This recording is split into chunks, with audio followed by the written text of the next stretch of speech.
Mike, how you doing? Great, Ryan. How are you doing?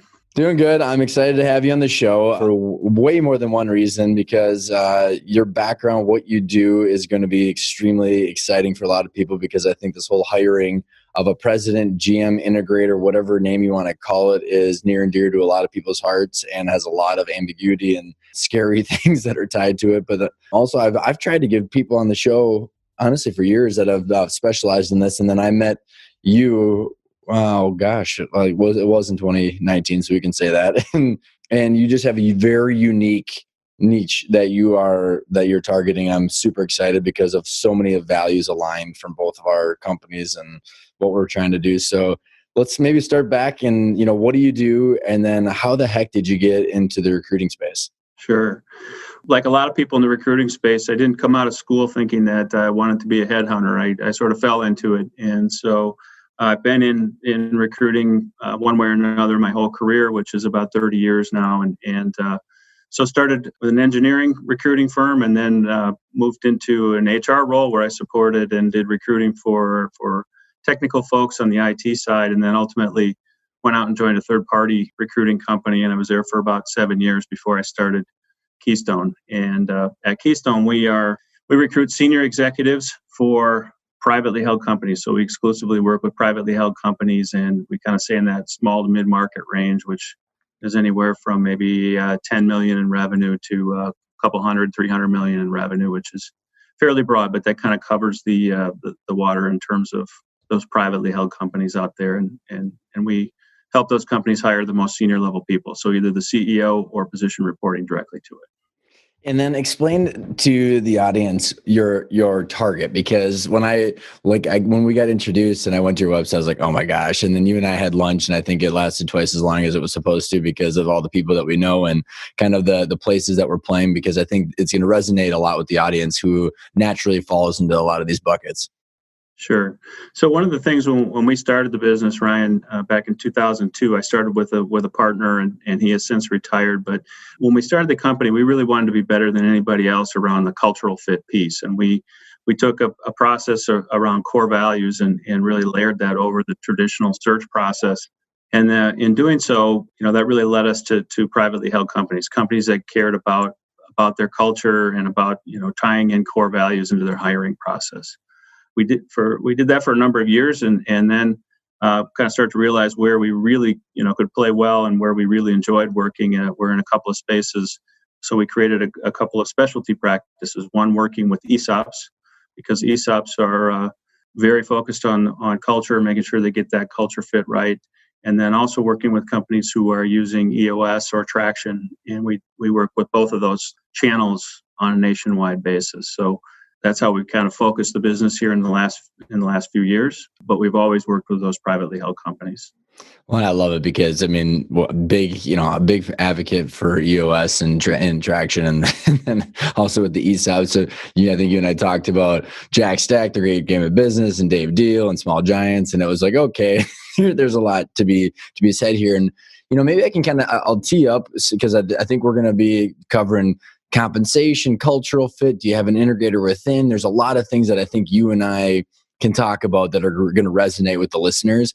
But, maybe before that, Mike, I think, what was interesting about how we aligned and why we ended up sitting down is because what we're doing with the boot camp is just to help educate people. Right. And then I find it so interesting because what I notice that entrepreneurs do is they kind of make these decisions without consciously making them. One is like, okay, if they're burnt out and they want to exit their ownership and their role, they end up going to an investment banker and saying, I want to be out, right? And then if they don't necessarily understand the way they can transition their ownership, but they are burnt out or they're tired, they probably call you because they're looking for a role replacement. So even though, a lot of people haven't gone through the boot camp and know that they can actually exit or transition their role and ownership in separate ways, you're really helping them. And I think it's one of the most crucial parts to be able to create more options over the long period of time because of the fact that they're building a more healthy business with the executives. So maybe let's start with, what are this, as someone's thinking about this, where they're at in that process, maybe kind of give some, when people call you, what are the questions that they have? Like, I'm sure you get a lot of the same ones.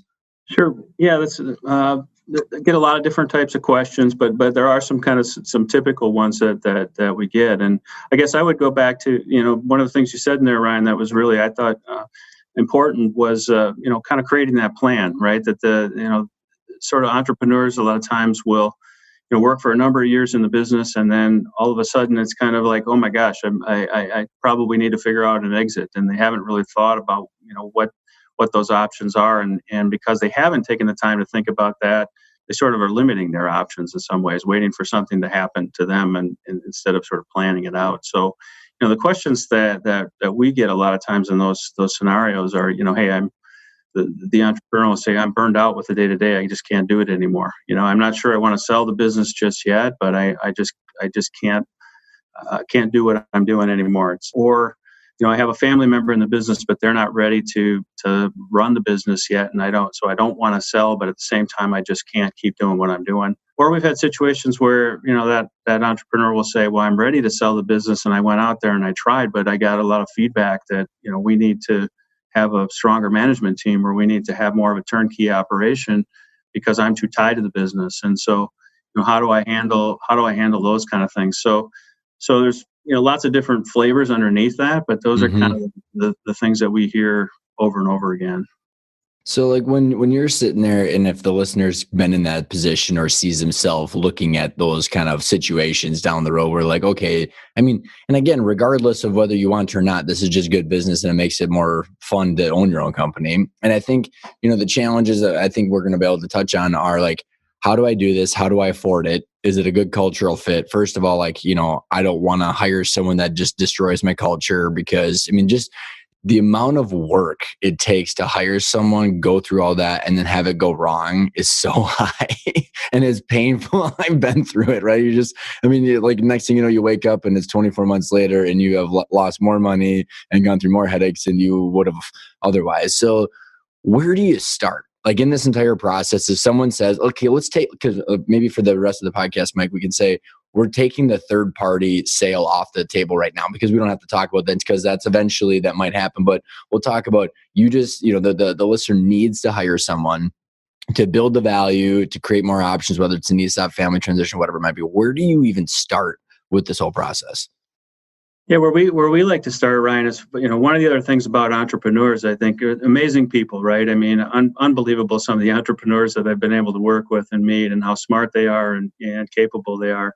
So the first place that I like to start is in making sure I understand, and they understand, what it is that they're really doing in the business. Because a lot of times you run your business 20, 30 years, and there's so much you're doing in the business that you don't even realize that you're doing on a day-to-day basis. And so, sitting down and going through a process of, looking at what is it that I really do in the business? Am I the main person that's still, handling customer relationships? Am I still the main person that's kind of leading our operation?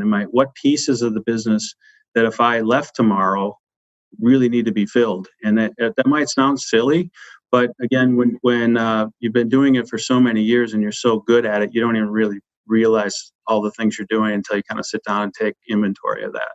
Mm-hmm. And so that's where we really like to start, is to make sure we understand what's missing if you step out tomorrow. And then we can start building those job descriptions.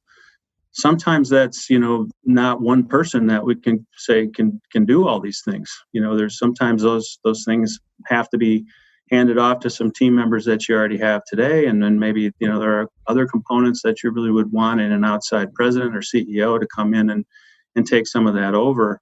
But because entrepreneurs do so much and do so many things well, we have to kind of start separating that and get a handle on that. So I want to dive further into that, because I think there's some interesting dynamics here, and I want you maybe to just refresh the visionary integrator and just kind of some of these roles as we talk about them. You can kind of clarify it so we can kind of get on the same terminology. But before I even do that, Mike, I think if I'm listening to this and I've got a business that I love, because I just at a CEO member retreat, and a lot of people love their business, but they need to do this, right? So this is not about putting yourself out to pasture. And I just really want to make sure people resonate with that, especially if they're going to go an ESOP or family transition or internal transition. They could literally go into the role that they want. I mean, if I had $1 for every time I heard someone say, I want to be the chairman of the board, have less day-to-day responsibilities, have people like respect my tenure but not need me, and then financially be able to take some chips off the table. There's a way to get all this stuff.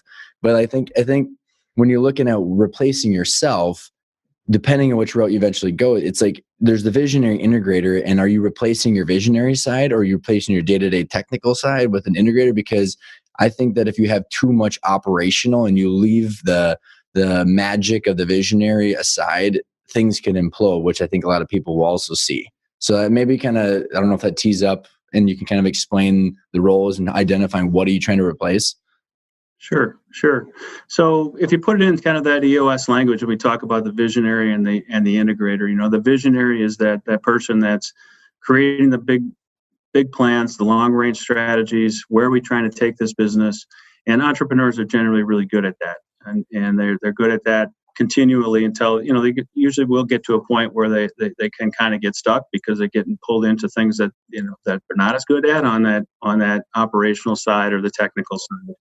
The integrator in the EOS language is that person that's making sure those things happen. That's making sure execution is happening, making sure people are on track, making sure the metrics are being hit that are, they really are kind of the glue of the company. It's holding it all together. And so when you have a good situation where you have both visionary and integrator, that visionary should have time to be spending on what they're best at and what they uniquely can do for the business. Most of the time in a small business, you're not going to have other people on the team that can do that visioning piece.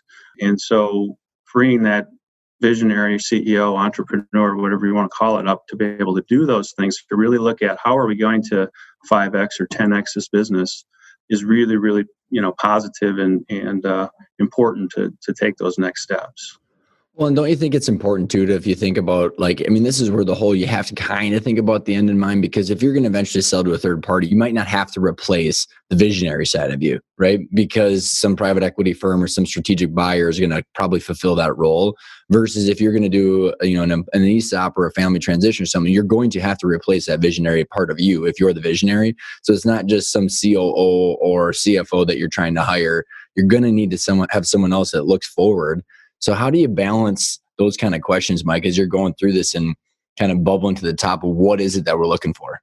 Well, there's a couple of things in there, Ryan. I'd like to unpack a little bit. I think that as I said, oftentimes that entrepreneur is really the only visionary individual in the organization, and so really figuring out when you're coming to those succession questions or transition questions for the business, how much of that vision do we need to keep business moving forward? So if you are, if the plan is to sell to a private equity firm or another type of buyer, they may be able to bring that vision into the organization, and you may not need to replace that as much. But you may need to improve your execution. You may need to bring in someone that's more of that integrator type that can really help you improve that side, because the execution side is obviously what private equity firms are looking at when, again, the track record of growth, right? And so that's more execution.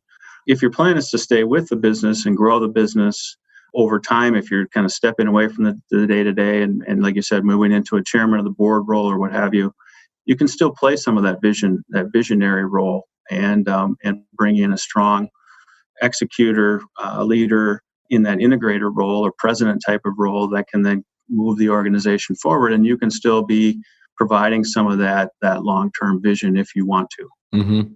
So it really depends on the key. I'm going to interrupt. If you want to, that's the point. It's the point of having choices with this. Yeah. And that's the great thing about having your own business, right? And is that you can make those choices on what you want to do. And so some owners I've seen, they want to have that continual interaction and they want to be that visionary for the business and feel they can contribute that way. Others really don't want to do that anymore, and they want to just kind of step away and be a little bit more, a chair of the board that's kind of just checking in. And so in that case, we need to bring in a president or a CEO from the outside that is more visionary, has more components of the visionary side to make sure that you're continuing to grow the organization. And all of this, of course, comes up against, some of the things that you get involved in, heavily, Ryan, in terms of, establishing what is that kind of that timeline or if I want to step away, does that mean I want to step away for 3 years, 5 years, 10 years? How long do I really want to own the business? How do I want to prepare it for sale? And so all that again has to be weighed against your general time frame. I know those things you can't necessarily set that in stone, but having a general idea of how long do you want to be in these kind of roles makes a big difference too. Right. And then can you afford it? Can you not? What's the ultimate goal? Because I'll tell you what, any integrator, visionary, anything that's worth a shit is going to ask those questions. Right. So like, if you don't have this stuff pre-planned, someone that you really want is going to probably force you to, and you probably might end up giving up too much of your company, maybe.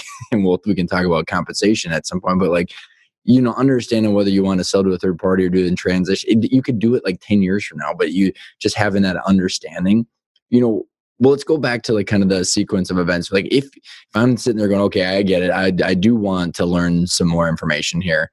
Where do you look for these people to start with? And how do you assess the matchmaking of this? And what are the different qualities? We'll talk about compensation in the long term after this, but I think about, if I'm an owner, I'm going, okay, well, hey, Mike, so here's the deal. I got a $10 million company, 70 employees. I've got some kids in the business. They're not ready yet. I've got a very technical executive, but not, it doesn't have the leadership. Do I have some people inside? Do I have some people outside? When and how do my kids fit in? All I know is that I don't have the right situation right now. Or like, does that make sense? I'm sure you get those kind of questions quite a bit. Yep. So after that scenario of sitting down and figuring out what is it that I'm contributing to the business, and then what's going to be missing when I leave, then there's the second stage of that is looking at the leadership team. Okay, are there people on the leadership team that can step up and do some of those things that I'm doing today? Can they take on more? Can they think strategically? Can they provide some of that vision, or do we really need to go to the outside to bring in a candidate who can really replace my role almost completely? And then when we do that, we're looking at, one of the things I think entrepreneurs don't really understand about what they do. I mentioned the visioning piece of it, but there's also a strategy and business planning piece that an entrepreneur does for the business. So, for example, I've had customers will say to me, or clients have said to me, well, my CFO knows every detail of the business. I think he or she would be a great successor for me because they know everything about how this business works. And then they put that person into the role and it doesn't succeed because there's not someone who's focused on growth the way that entrepreneur founder was, okay, or owner. And so there's a skill set out there of how people are able to, look at what products and services are we providing? What products and services could we provide? Where should we expand? What's the outside market look like? What will customers pay for what we're doing? What new customers can we attract, and those kinds of things? And that's really you can call it business planning, strategic planning. That is actually a skill set. It's not just a mindset. And there are people out there that have done that in other companies. They're usually trained to do that in a little bit bigger companies. And so one of the key things that we're looking for usually when we're doing a president search like this is someone who has that skill set as part of what they're bringing to the table. There's an interesting book, Mike, Simon Sinek's new one called The Infinite Game. Obviously, I don't think he's too aware of EOS and traction because he's on kind of a different level in the marketplace. But he has a whole section about the visionary, as he calls it, the CEO and the CFO. And he's like, they're not one's not better than the other, but they're absolutely mandatory. It's like the yin and the yang. Like, because he was talking about how a lot of the public companies had hired CFOs to replace them. And it just is cost cutting into the ground because they're absolutely necessary, but without the foresight, they're not able to balance that. So I think it's super crucial. Like you mentioned, that is a skill set and they need to understand how to value that. So how do you, as you're looking at maybe even to go back, when you look at the leadership team, if that's me and I'm going back to my old business, how do you do that without pissing off the leadership team and making them freaking out? You know what I mean? Because like even if you talk about right, lots of change in this whole planning process, whether you're exiting or not exiting or bringing someone else in, people fear for their jobs and where they're going to sit. So like, how do you relay what you're doing to them, and then how do you communicate this whole situation internally as you guys are going about this? Can I back up one second? Yeah, for sure. All right? Yeah, let me just say this. I should have said it earlier about the visionary and integrator relationship, since we're putting it into that context. So the vision in my head, the visionary is really, it's not 100%, visionary and 100% integrator. So I don't think about the integrator as someone who's purely execution and the visionary as somebody who's purely dreamer.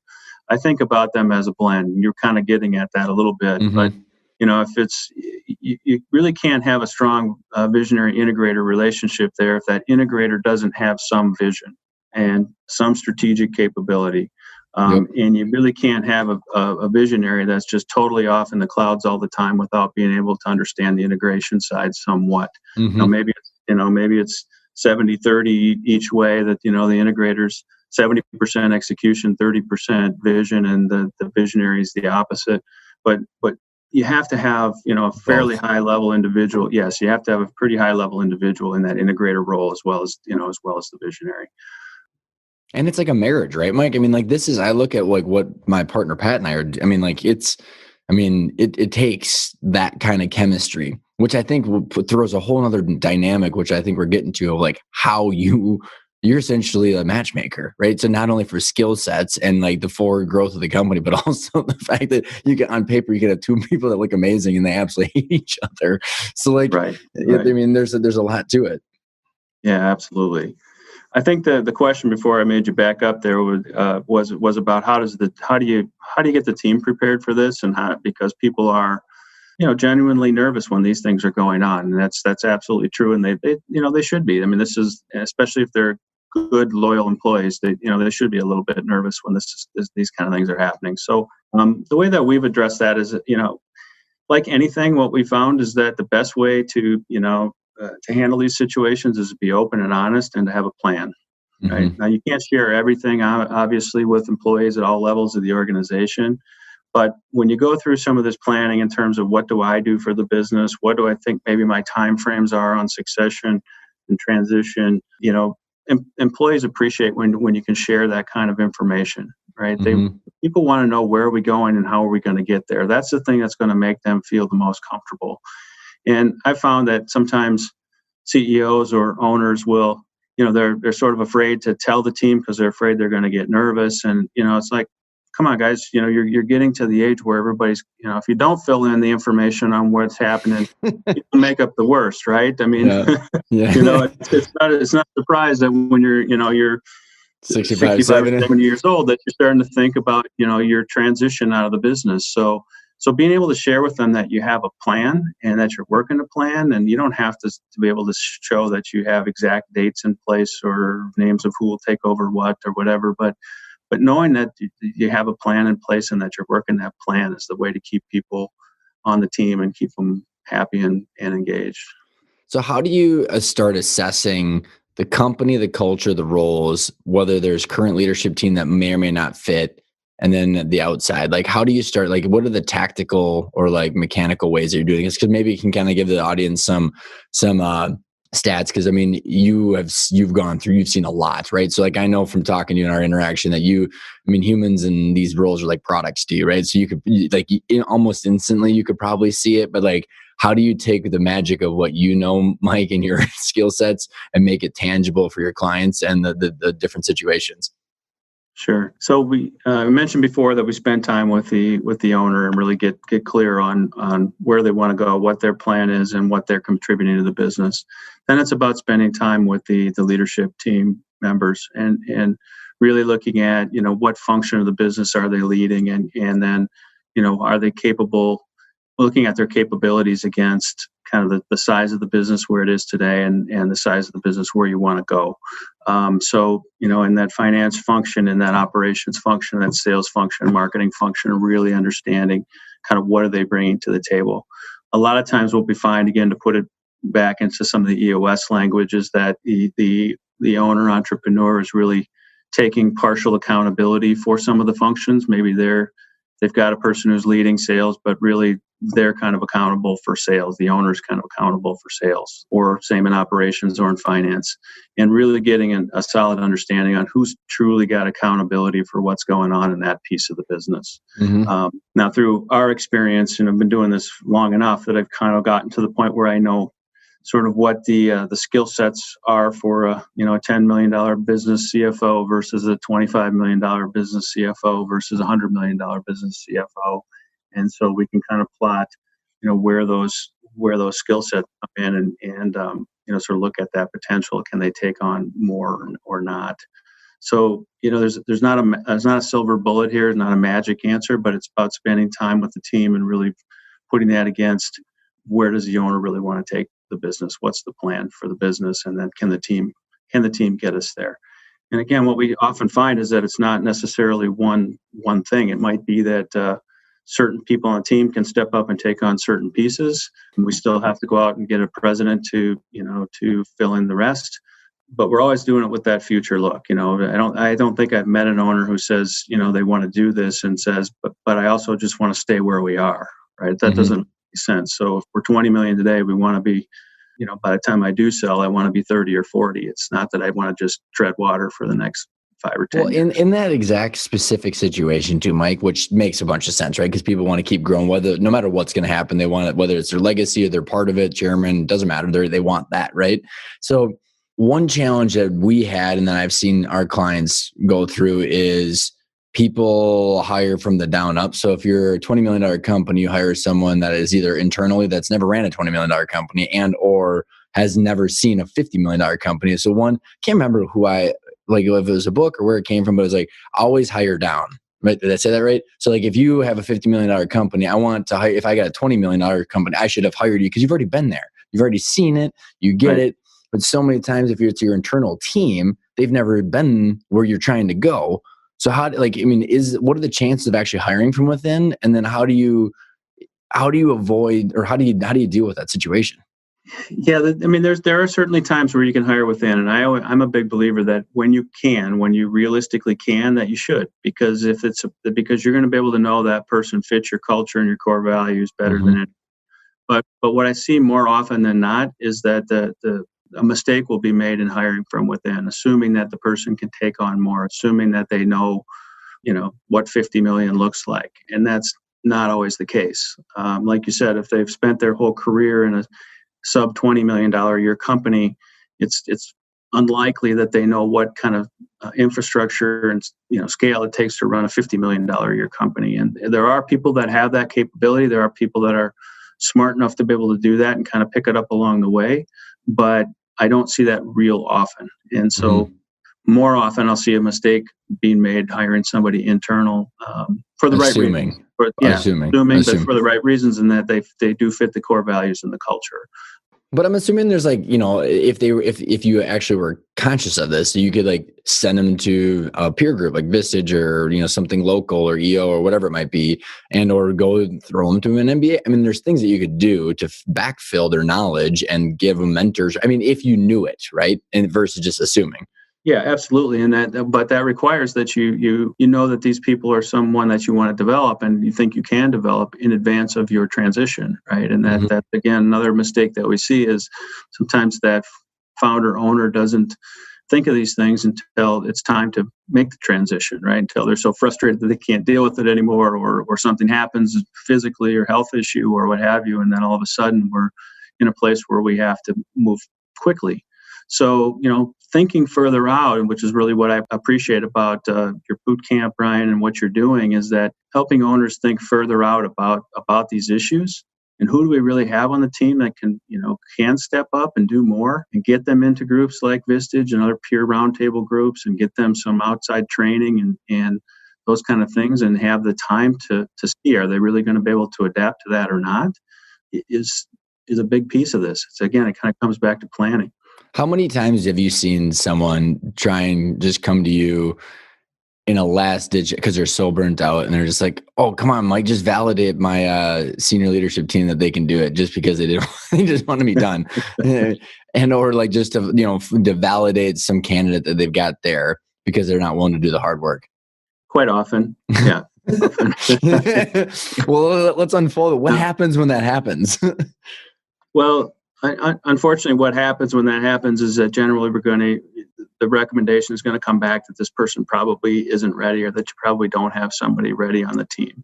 Now, I will say that I'm a search firm, so it may be just slightly biased that when they come, the people who come to me are ones that are a little more desperate than the others because what we're known to do is to go out and find people from the outside. So the planners maybe aren't always coming to me, but a good portion of the ones that I see are the ones that don't have a very good plan.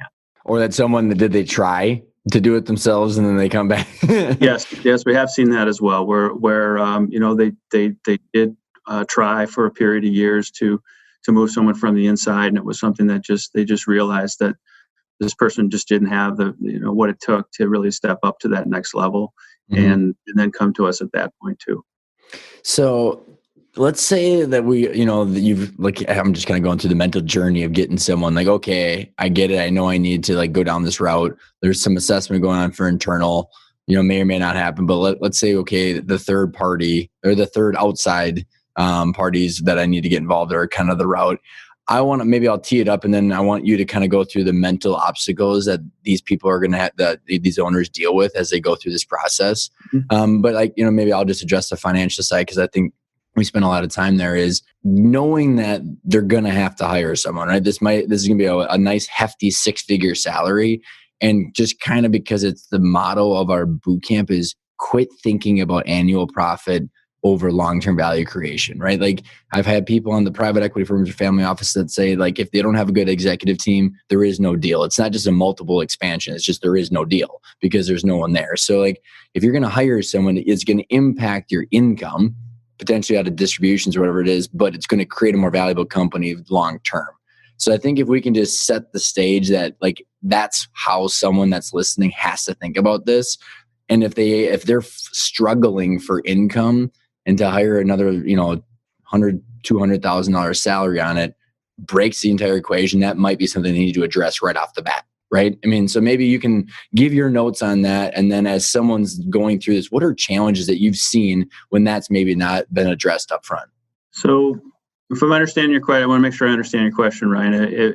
If the numbers in the business aren't such, if the numbers in the business aren't such that they can afford to do it, what's the best approach at that point? Or good. Thank you for clarifying. It's knowing that this is kind of a situation that's there. So they have to grow to be able to afford to do this. One. So let's just assume that if they haven't addressed this or gotten the numbers cleared up, that they need to do that. But then let's go to the mindset that people are thinking about. Because when I'm just thinking about this one situation at lunch that you were telling me about someone that was in a specific industry up north. And then they were like, oh, wait, I can just pull off a distribution. You were kind of talking about how they had shifted their mindset about just going through this. And so knowing that that's a hurdle, maybe kind of just explain some other situations you've had about people as they've kind of gone through that mental shift. Sure. Okay. So, makes sense. Yes. How I like to pose this with owners that I'm meeting with is to start talking about what are the opportunity costs, right? So a lot of times when you're looking at, bringing in someone to replace yourself or coming in as a president in the organization, it's going to be more than you've ever paid for anybody in the company before. Right. And that can be really scary, right? And sometimes it's even, have had situations where, they say, it's more. The owner would say it's more than I'm paying myself, right? But of course that that doesn't include the profit that's coming out of the business. Might be more than they're paying themselves. Very, very specifically ignored in that situation, right? Right. So kind of getting the head around the idea that it's about the opportunity cost. So a high level individual that can come in and can grow your business and can build value in your business. What is that worth? And of course, this would be someone that will be paid more than others that you have in the business, because those people aren't the ones that are creating additional value in the business. And so it comes back to what you're working with owners on, Ryan, in terms of looking at value and not looking at compensation, not looking at how much you might take out of the business every year, but building that value in the business. And so really have to look at a high-level individual, bringing them in at president or CEO or whatever it may be in that value equation. Yes, I'm paying more for this on a yearly basis, but the return should be in the millions, not in the thousands. And bingo. And just getting that mindset around looking at it that way. So, which I think is just huge, because I remember when we were looking and you're just like, holy crap, like, we're making that. And again, it's taking that, we're making the same amount, but if you take and decouple your compensation from distributions and ownership, right? Like the value creation like on the value of the business should be huge compared to just the annual profits that you're avoiding. And so when you're looking at this, where do you search? Maybe, I don't know if you're comfortable sharing some numbers of how many people you've placed or looked at and how many interviews you've done, because again, I think it puts some serious we're quantifying your experience here.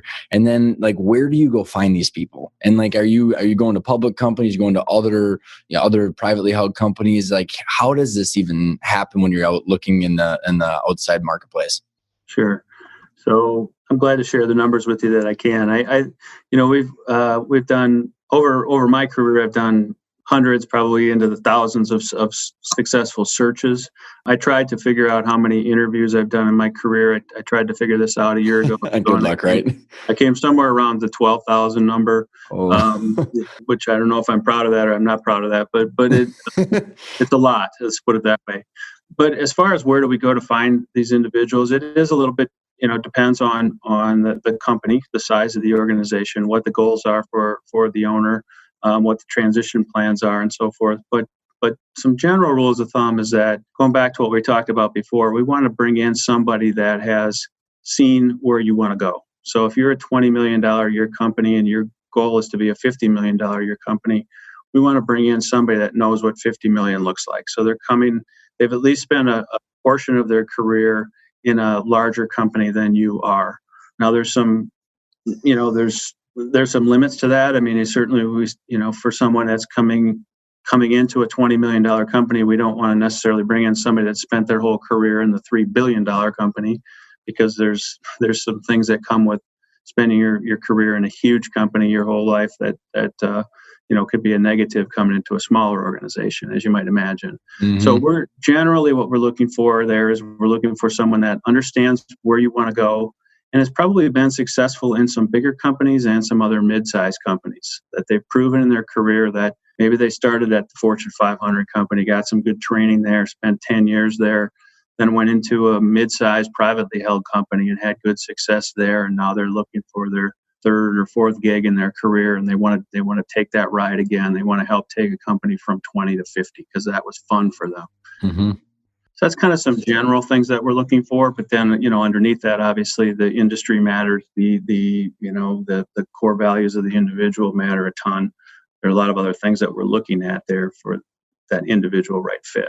Well, and I think what's interesting is, like, for the owners that have, the founders that have done this for decades, they're not used to seeing these type of people all day long, right? And what's actually, they might have a neighbor or someone in their peer groups or trade association who are like, that person, I could see that person taking over, right? But it's very finite. It's not the whole world of a marketplace. I mean, you're like, it's like Zillow for you, right? You're like looking at people, understanding how and where they can fit.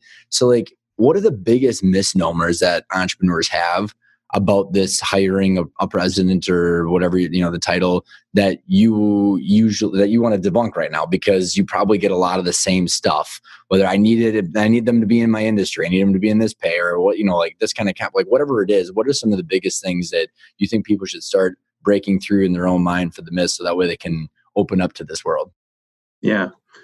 I think there's a perception out there sometimes that everybody that works in bigger companies has 5 admins and doesn't really do anything for themselves and has support all around them, and that is true in some larger companies, but it's definitely not true in other larger organizations. And so that fear, just general fear of somebody coming from a bigger company, I think is an issue. Industry experience can be one that everybody, no matter what industry you're in, you feel like your industry is so unique that nobody could ever learn it. And there are things about each industry that are unique and individual. But when we're looking at high-level leadership type candidates, we're looking at people who are also very intelligent. And so will it take them a few months to get up to speed on the industry? Yes, but I would trade that every day for someone who's got the right mental agility, the right intelligence, the right leadership skills, and the right core values. I'd live with a few extra months of them learning the industry rather than trying to find somebody that comes in hitting the ground running on the industry.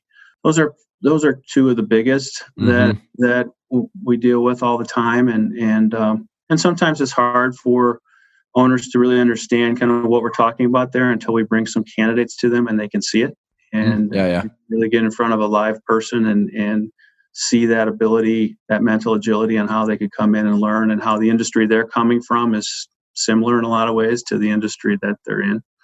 So are you seeing on this note too of like people just thinking that they're going to need to give a chunk of their company away, or like how have you, because I don't want to get too much down my rabbit hole of like structures of how this stuff could work, but like what do you see that works well and what doesn't work well when this happens, right? Because it's not just the hefty 6-figure salary. I'm assuming these people, because they're bright people and they know that they're going to bring future value growth to the table. What kind of different situations have you seen? Yeah. Well, when you start thinking about your company in terms of growing value instead of the compensation, this becomes easier. What those candidates, what those individuals, the presidents, candidates, and so forth are looking for is they're looking for, if they create value for you, they want a piece of that value. They want a percentage of that value. So the types of plans that I recommend are generally going to be more deferred compensation kind of plans, not real equity. There are some exceptions to that. If you're planning to sell your company, if you have a defined time frame that we're going to sell this company in 2 years or 3 years, and we know that's what we're going to do, sometimes real equity might be the way to go. But for the most part, 90% of the cases that I work on anyway, that it's going to be a phantom type of stock or a stock appreciation rights plan that says, in essence, if you come in and run this company for the next 5 years and we go from 20 million top line and X bottom line to 40 million top line and Y bottom line, we're going to set aside a certain amount of, percentage of the cash of that delta, the growth. So in that way, they're not and that's, I found, is a lot easier for the entrepreneurs and the owners to understand, because they're not giving you equity on the things that the owner already built. Right. If you're already a $20 million a year company, you shouldn't be bringing somebody in from the outside and giving them equity on what you built. You only want to give them a piece of the pie on what they built. Yep. And, so building the plans that way also builds in a fail-safe that if they come in and they don't grow the business, there's nothing going out. There's no payment. Whereas real equity has to be unwound. Gross. Doesn't work.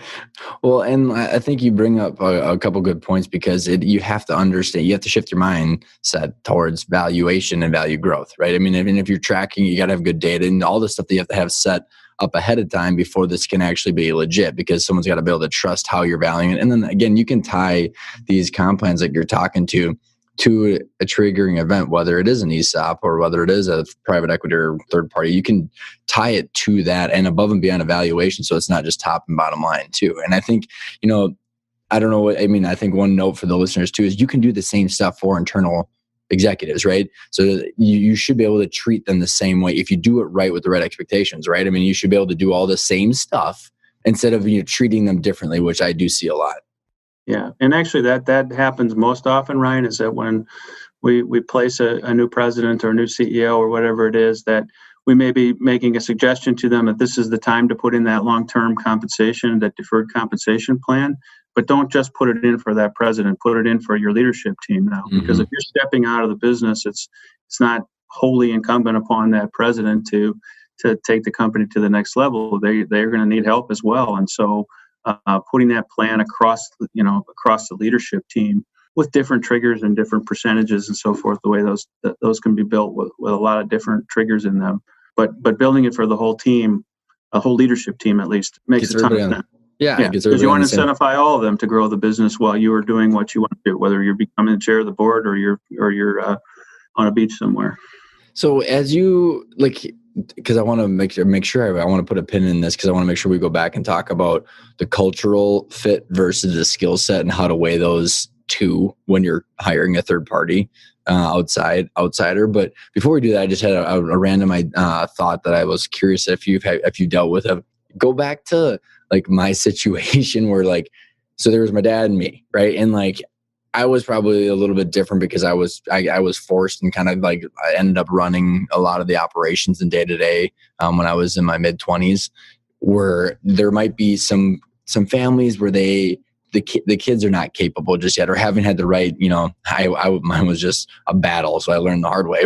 But it was like, maybe there's some kids where there's like, okay, parents want to step down, kids are not ready, but we have like this 4 year window where we don't want to give the company away. We want to be able to bring someone in and not piss off the kids, right? And like and like threaten them. Because I remember at one point my dad wasn't going to do this, and I was like, absolutely not, because it just was totally threatening to me, right? I was like, okay, well, this person's going to come in, redo. I'm gonna just a whole like political nuclear bomb for me. So how do you, like, now knowing what I know, there's probably a way, which you're probably gonna shed some light on, of like, okay, if you have a 3-year window to groom the next gen of the family to then take over the president role or something like that. Have you worked in such structures like that? And maybe tell a story to the listeners that they can not be so anxious, because it's possible. Sure. Yeah, we have worked in situations like that, and again, it's different, a little bit different for every situation, and has to be kind of custom built for each company that we've done this for. But I'll go back to what I said earlier. It's the first step is really understanding. So when if it's mom or dad that's stepping out, we want to make absolutely sure that we know what they were contributing to the business, and then we want to understand what son or daughter or sons and daughters are where their skill sets are today. What things are they good at? What things do they still need development around? And then we're going to tailor that, the profile, that person that we're bringing in from the outside to help do that. So we're going to create a position profile that says we're going to bring in a president that will help Ryan, or whoever this is, that needs 3 more years of development in sales strategy or business planning or whatever it is, and we're going to look specifically for a candidate that brings that to the table.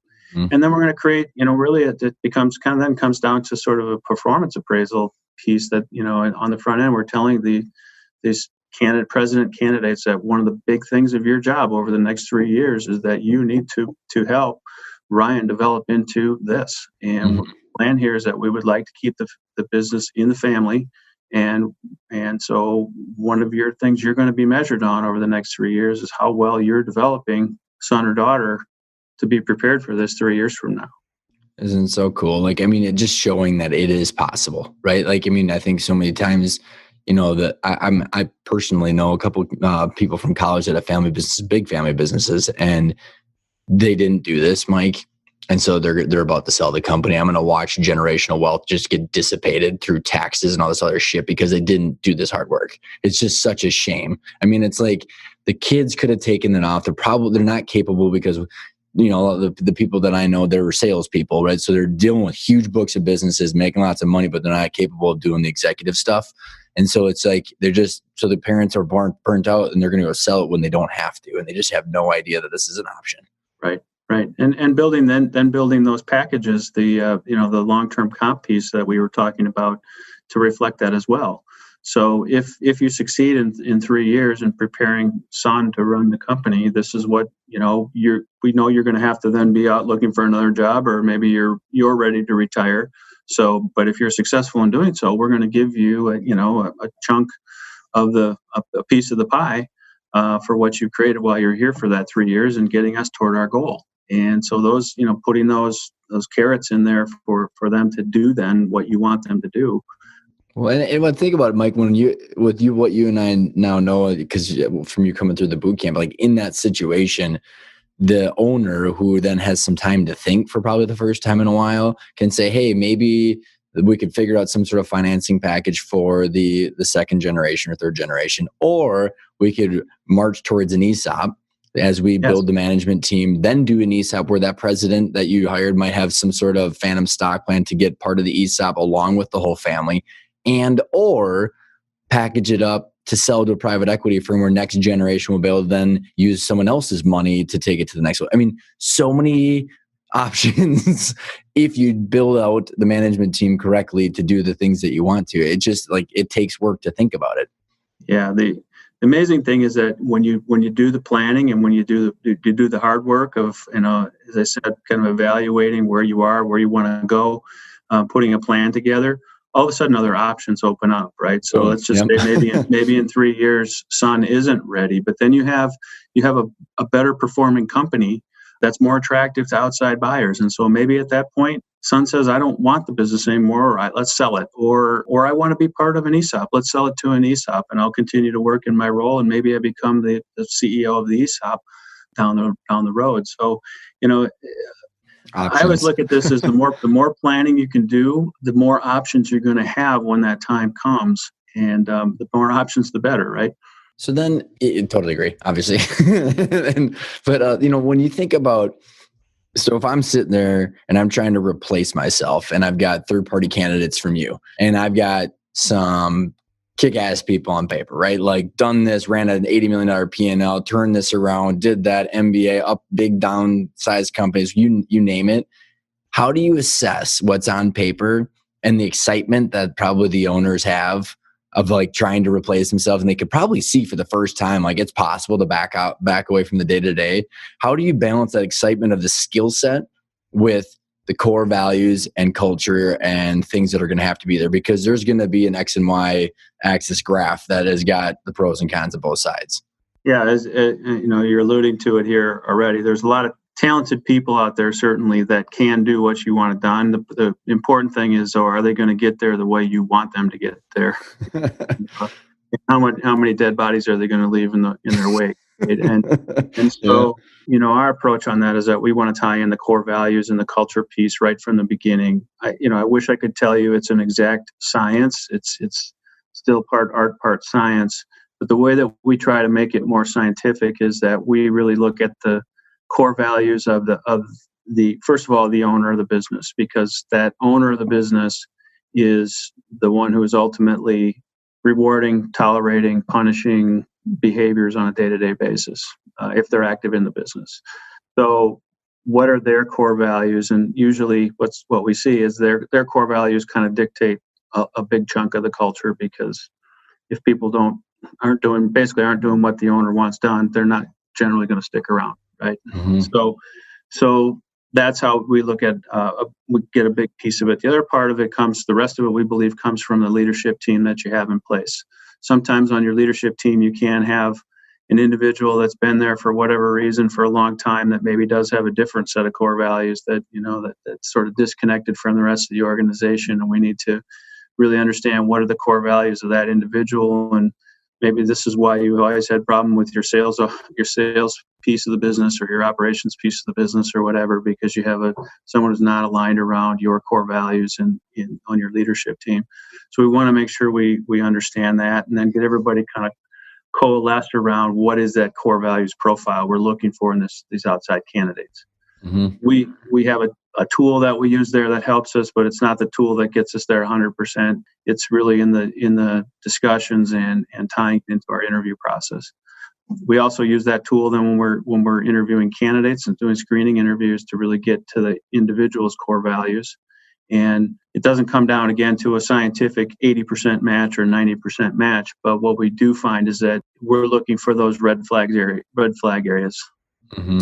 I grew a business by X amount, but I did it by burning out my employees and, scorched earth policy versus I doubled the organization by bringing in the team and getting them working together and collaborating and those kind of things. And so that's how we do it. We tie it into our screening process, as well as when we present candidates then to our clients. They're going to be interviewing. We're going to be sitting in on those interviews. We help them write questions around their core values.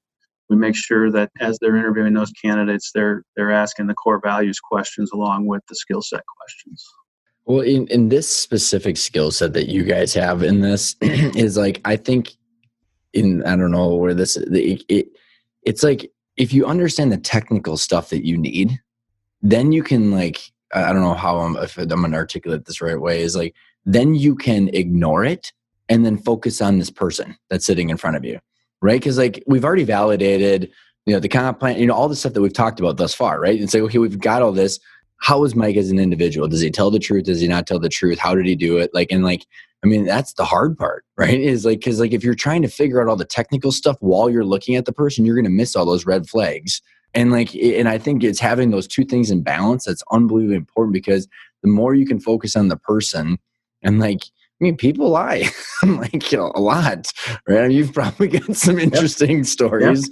And I mean, it's the same thing with any buyer of your business. I mean, the technical stuff, if you don't understand it, you're going to get taken advantage of because you're not able to trust your gut of the person that's sitting across from you. Yeah. You know what, a bit of a plug here, I can't help a little bit, but I mean that, the technical stuff, by the time if you're working with someone like us, that piece should be covered. We should be, the people that we would put in front of you would all have the technical piece, and hopefully they're a pretty darn good fit on the core values fit piece as well, so that the clients can then, our clients can focus on that side of the equation a little bit more.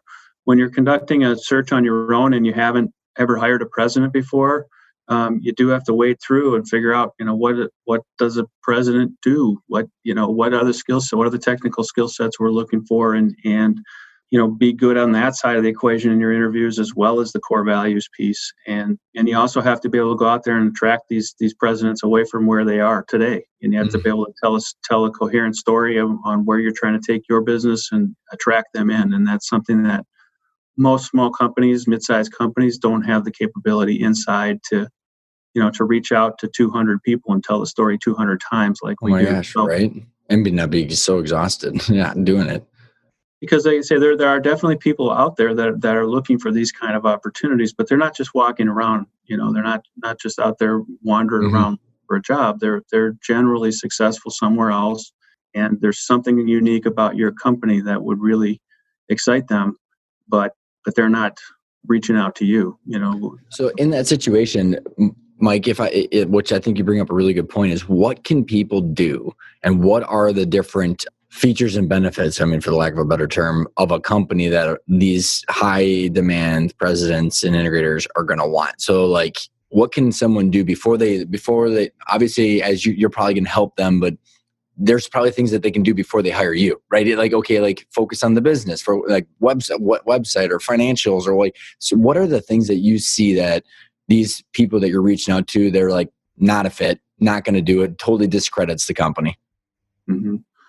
So having your stuff together is really important. So going back to what I said earlier about, when we're going after candidates, we're looking for that person who's worked in a company or working in a company that is where you want to go, that's bigger than you are, that knows what that looks like. There are a good number of people out there who get really excited by that. I'd love to take that ride from 20 to 50 again. That was when it was really fun. That's when things were moving fast and we were doing, and they love that. There are a whole lot of other candidates out there that don't like that. And so that's part of it. We got to weed through that. But one of the things that they're going to be looking at really closely is, because they are working for another organization that they're doing well at, they're going to look and say, does this owner have their stuff together? Do they have a plan? Do they know where they want to go? Does my skill sets, if I come in here and add that to the mix, can that help us go from 20 to 50?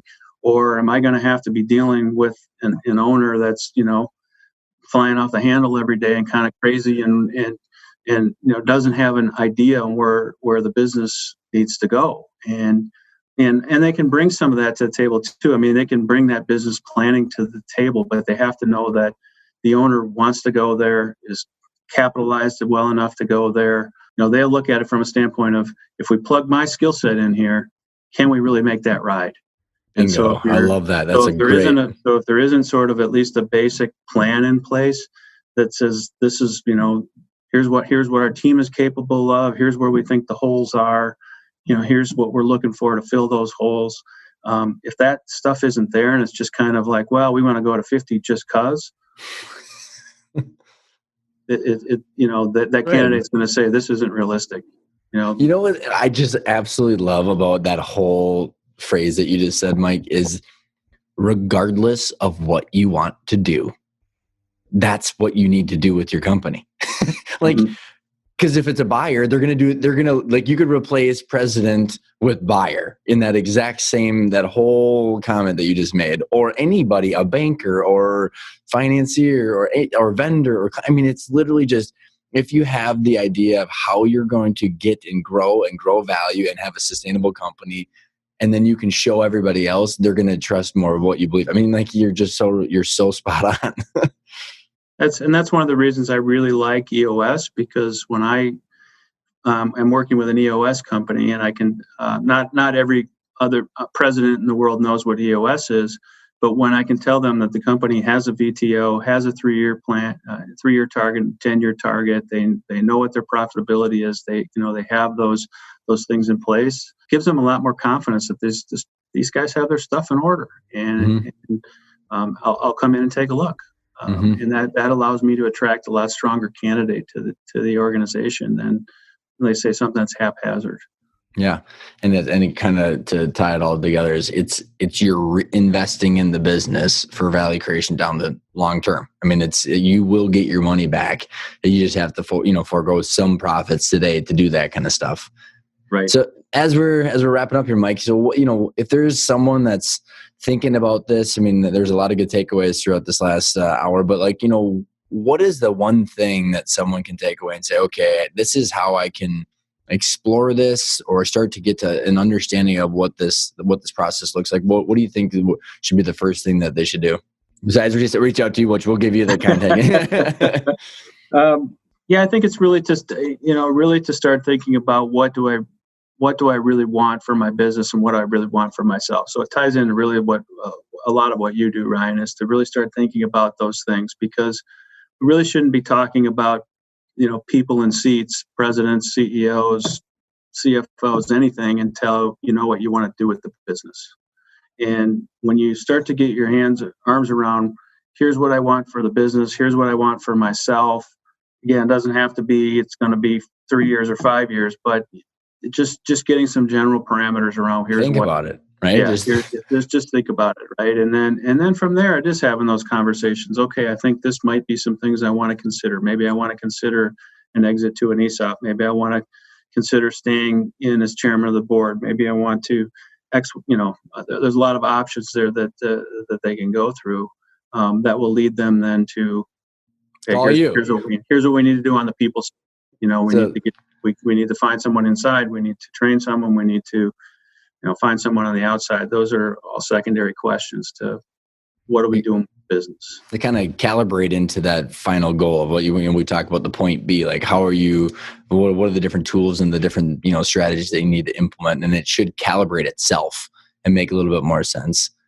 So, Mike, what is the best way to get in touch with you, your firm, if people want to know more about you and how to go down this journey?